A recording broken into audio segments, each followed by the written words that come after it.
Welcome to AHRC TV's Weekly Roundup. In this week's program, AHRC TV brings you the following stories. Debate in Kerala Legislative Assembly about police modernisation.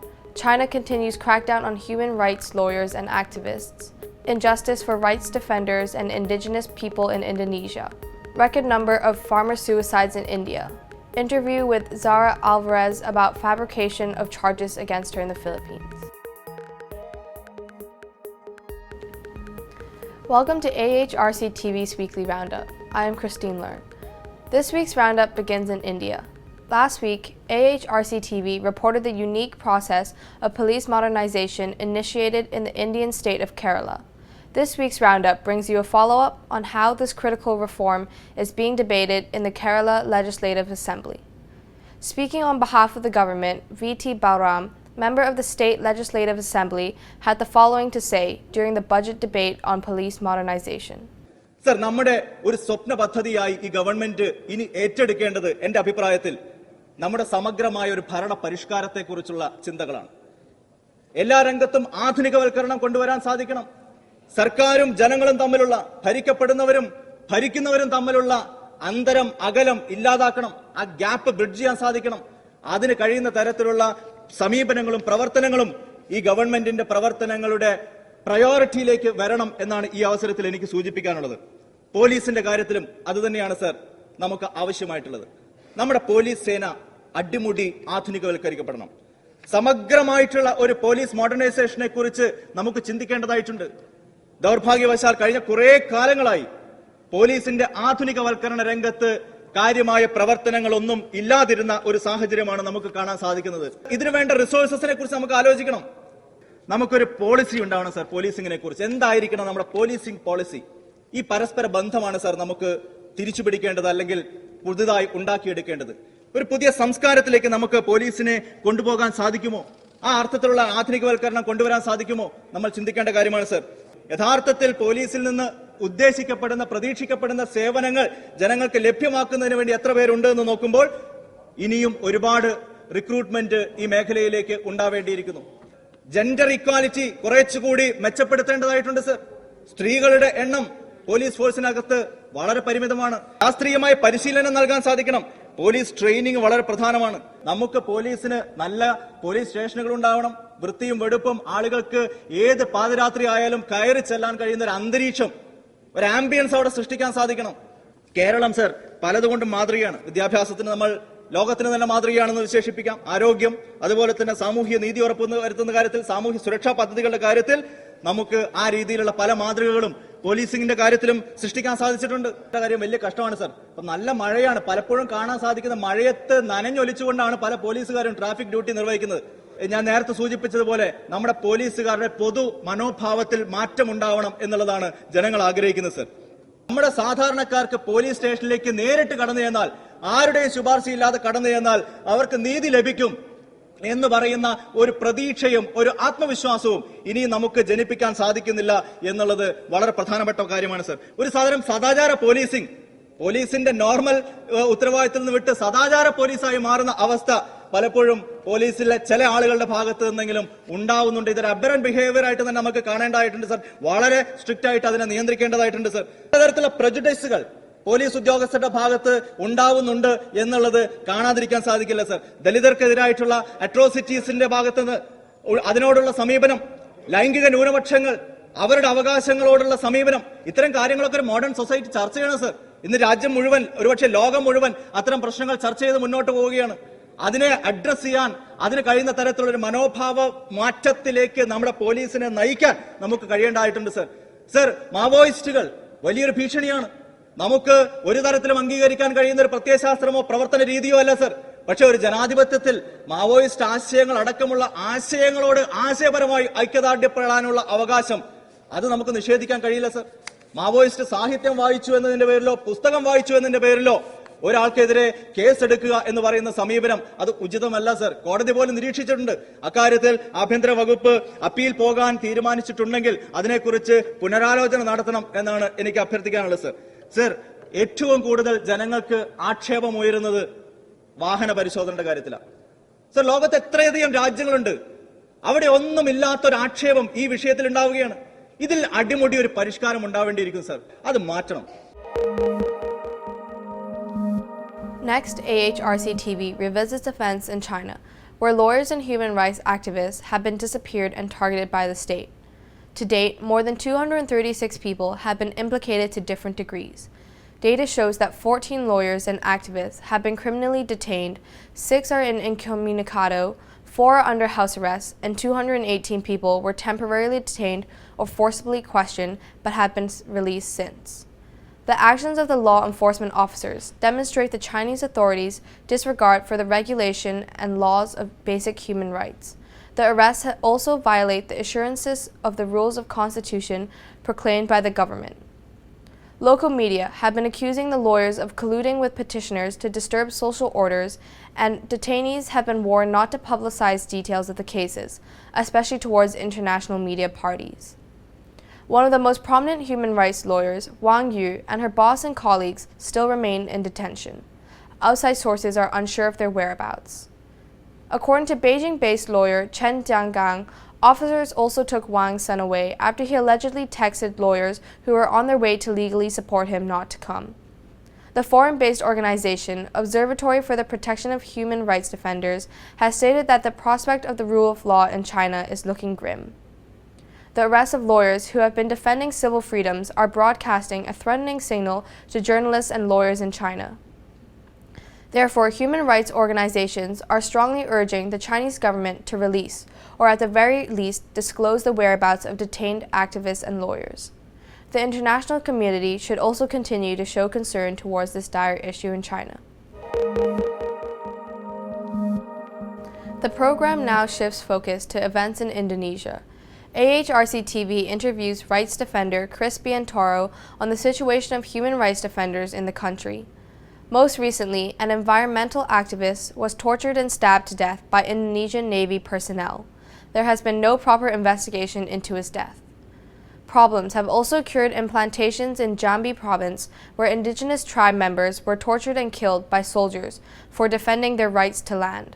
This is becoming a widespread problem for indigenous people. AHRC TV now turns to Chris Biantoro to learn more. Human rights defender still under serious, let's say, or dangerous situations. Well, in the last 3 months, some land rights defenders were arrested, and a few of them were killed by the police and even by the military. Just a few weeks ago, one of our land rights defender, Mr. Jopi, he was killed by the Indonesian Navy without any reason. He was stabbed until, and then he was stabbed, he was tortured as well by more or less 9 Navy officers to death. In the beginning, the government didn't recognize that Navy was killing one of our land rights defender, Mr. Jopi, but because of a lot of pressure, media coverage, and then the chief of Indonesian Navy acknowledged that 9 of his officers killed the land rights defender, Mr. Jopi, and now the internal investigation of the Indonesian Navy has been conducted, but we didn't get any progress from the Navy itself. 2 months ago also happened serious problem in the plantation which occurred in Jambi province. Local indigenous from Anak Dalam tribe was tortured and killed by the soldier because of defending their rights to land which occupied by company plantations. So those kind of problems occurred widely in Indonesia, not only in one island or 2 islands, but almost in many provinces in Indonesia. Especially in West Papua, local indigenous not only being discriminated but also targeted for prosecution, torture, criminalizations, because up until now we also document 67 Papuan have been detained for their political interests, for their conscience. The case which occurred in West Papua, just in 2013, a Papuan who allegedly involved in the movement against Indonesian sovereignty, he was arrested and tortured, and finally convicted long life in prison without legal aid assistance, without lawyer assistance. Even he cannot read, and the judges never consider that kind of circumstances. The program now moves to India, where the number of farmer suicides remains alarming. Successive years of crop failures have left about 52% of households whose incomes rely on agricultural business in heavy debt, according to government data. Unable to pay off bank loans, farmers see suicide as the only solution. The number of suicides in recent years has risen significantly. According to the National Crime Records Bureau, in the state of Maharashtra itself, there were approximate 2,500 such farmer suicides in 2014. However, that said, the leader of a farmers' advocacy group, Kishore Tiwari, has alleged that there is manipulation of data by the Bureau to paint a rosy picture to the international community. He has further stated that hundreds of farm laborers die every year in his region, but these cases do not figure in NCRB records. The Bureau has deliberately categorized the suicides under different departments. In terms of Maharashtra, 4,004 agricultural-related suicides took place in 2014, according to the Bureau's statistics. However, 2,568 are the number of suicides shown to the public, with the Bureau having subtracted agricultural worker suicides from the total. The agricultural crisis, which underpins the farmer suicides, persists, as farmers are not receiving appropriate prices for their crops, even though input expenses are rising. This year, the figure of farmer suicides has already climbed over 2,000 in Maharashtra. The government is yet to address this issue properly. Having observed farmer suicides for over a decade, Kishore Tiwari has stated that this dire problem is not on the agenda of the government. Finally, the program ends in the Philippines, where AHRC TV interviews Zara Alvarez, the former Deputy Secretary General of Bayan Negros and a former campaign and education officer. Before her arrest, she also worked as a human rights advocate, documenting cases of human rights violations, as well as helping human rights victims. She was wrongfully detained as a result of the police fabricating charges against her. Here is Zara Alvarez. Before my arrest, I am the staff of Northern Negros Alliance of Human Rights Advocates, wherein nagdo-documents kami ng cases of human rights violations, nagkakandak ng mga fact-finding missions, at the same time, nag-a-assist sa mga human rights victims sa legal process at sa pakikipag-dialogue sa mga sa LGUs. I was detained for 1 year, 8 months, and 22 days for trump-up charges. Ang murder case, I was alleged na involved sa pagpatay sa first lieutenant ng 62nd Infantry Battalion sa isang nangyaring alleged encounter with the NPA. Na-charge ako sa kasong rebel in band.